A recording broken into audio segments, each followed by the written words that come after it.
Breaking news Visakha deputy mayor ఎన్నికల్లో twist నెలకొంది. GVMC deputy mayor గా జనసేన కార్పొరేటర్ గోవిందరెడ్డిని ఖరారు చేయగా కాపు సామాజిక వర్గం కార్పొరేటర్లు వ్యతిరేకిస్తున్నారు. విశాఖలోని ఓ హోటల్లో సమావేశమయ్యారు. ఇటు గోవిందరెడ్డిపై కేసులు ఉండడంతో డిప్యూటీ మేయర్ అభ్యర్థిత్వాన్ని నిరాకరిస్తున్నారు.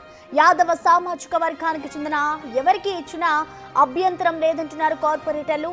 మరి కాసేపట్లో ఎన్నిక జరగాల్సి ఉంది. దాంతో ఈ సమావేశానికి కాపు సామాజిక వర్గ కార్పొరేటర్లు హాజరవుతారా లేదా అన్నది ఇప్పుడు సస్పెన్స్ గా మారింది.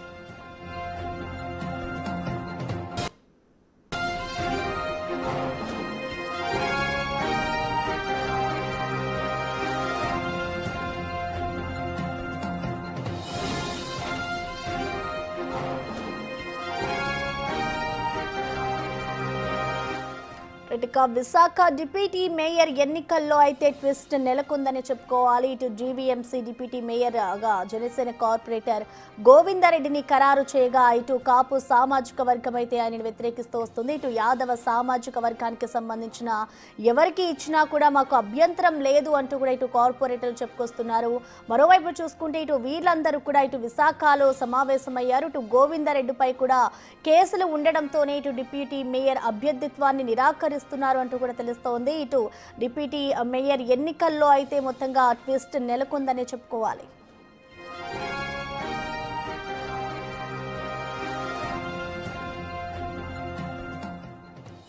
దీనిపై పూర్తి సమాచారాన్ని మా ప్రతినిధి రాజు అందిస్తారు. రాజు, మనం చూస్తున్నాం ఇటు విశాఖ డిప్యూటీ మేయర్ ఎన్నికకి సంబంధించి ఒక ట్విస్ట్ నెలకొందనే చెప్పుకోవాలి. సో మొత్తంగా అసలు అక్కడ ఏం జరుగుతోంది, మరోవైపు అసలు ఈ సమావేశానికి సంబంధించిన డీటెయిల్స్ ఏ విధంగా ఉన్నాయి రాజు?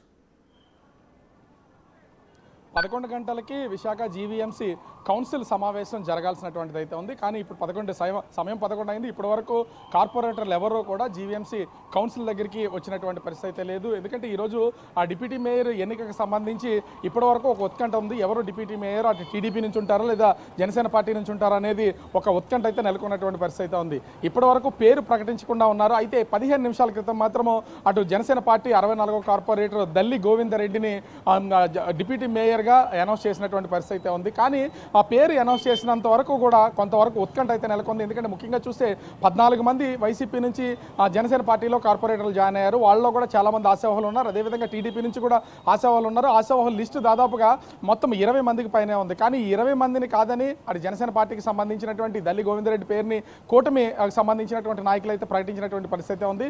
ప్రకటించిన వెంటనే దాదాపుగా కాపు సామాజిక వర్గానికి చెందినటువంటి కార్పొరేటర్లు అందరూ కూడా సమావేశమైనటువంటి హోటల్ నుంచి బయటకు వచ్చి మరొక ప్రముఖమైనటువంటి హోటల్లో సమావేశం అయితే ఏర్పాటు చేసుకున్నటువంటి పరిస్థితి ఉంది. దల్లి గోవిందరెడ్డి ఆ డిప్యూటీ మేయర్ అభ్యర్థిత్వాన్ని వాళ్ళు నిరాకరిస్తున్నారు. దల్లి గోవిందరెడ్డిపై అనేక కేసులు ఉన్నాయి. కేసులు ఉన్నటువంటి వ్యక్తిని మేము యాక్సెప్ట్ చేయము. అవసరమైతే యాదవ సామాజిక వర్గానికి చెందినటువంటి వ్యక్తి ఎవరున్నా సరే జనసేన పార్టీ నుంచి వాళ్ళకి ఆ డిప్యూటీ మేయర్ పదవి ఇవ్వాలంటూ కాపు సామాజిక వర్గానికి చెందినటువంటి నాయకులందరూ కూడా డిమాండ్ చేస్తున్నటువంటి పరిస్థితి ఉంది. ఎందుకంటే మేయర్గా ఉన్నటువంటి హరి వెంకట కుమారి వైసీపీ నుంచి అటు యాదవ సామాజిక వర్గానికి సంబంధించినటువంటి వ్యక్తి కావడం, ముఖ్యంగా ఆమెను పదవి నుంచి దించి ఇప్పుడు టీడీపీ మేయర్గా పేలా గోవింద్ గవర సామాజిక వర్గానికి చెందినటువంటి వ్యక్తిని టీడీపీ నుంచి ఎన్నుకున్నారు. అయితే యాదవ సామాజిక వర్గం నుంచి ఖచ్చితంగా వ్యతిరేకత వస్తుంది కాబట్టి డిప్యూటీ మేయర్ పదవిని ఆ యాదవ సామాజిక వర్గంలో ఉన్నటువంటి వాళ్ళకి ఇవ్వాలనేది అటు కాపు సామాజిక వర్గానికి సంబంధించినటువంటి నాయకులందరూ కూడా డిమాండ్ చేస్తున్నారు. అయితే జనసేన పార్టీలో పీతలమూర్తి యాదవ్ సామాజిక వర్గానికి చెందినటువంటి వ్యక్తి ఉన్నాడు. నాకు డిప్యూటీ మేయర్ పదవి వద్దు, జనసేన పార్టీలో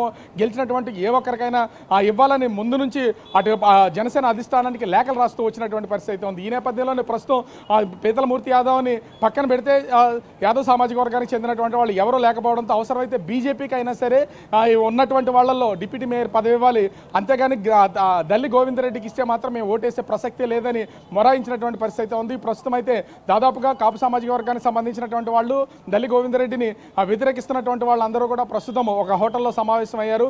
11 గంటలకి కౌన్సిల్ స్టార్ట్ అవ్వాలి. ఇప్పటి వరకు కనీసం వాళ్ళు ముందు సమావేశమైన హోటల్ నుంచి కానీ తర్వాత సమావేశమైనటువంటి విభేదించి సమావేశమైనటువంటి హోటల్ నుంచి కానీ ఏ ఒక్క వాహనాలు ఇప్పటికి స్టార్ట్ అయినటువంటి పరిస్థితి లేదు. దీంతో ఇప్పటి వరకు ఒక ఉత్కంఠత అయితే నెలకొంది.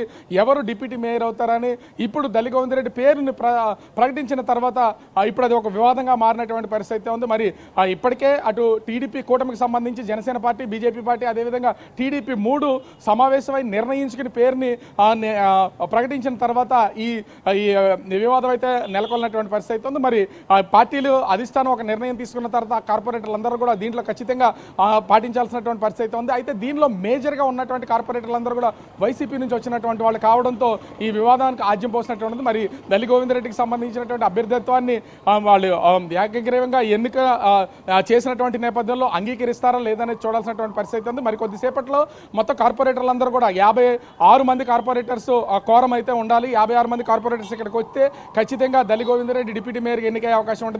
ఒకవేళ రాకపోతే కనుక ఇది వాయిదా పడే అవకాశం ఉంది. 11 గంటల కౌన్సిల్ సమావేశం జరగాలి. ఇప్పటివరకు కౌన్సిల్కి కార్పొరేటర్లు ఎవరు రానటువంటి నేపథ్యంలో ఇది డిప్యూటీ మేయర్ ఎన్నిక జరుగుతుందా జరగదనే సందిగ్ధత అయితే ప్రస్తుతం నెలకొన్నటువంటి పరిస్థితి కనిపిస్తుంది. Prasanna. Right Raju, thank you.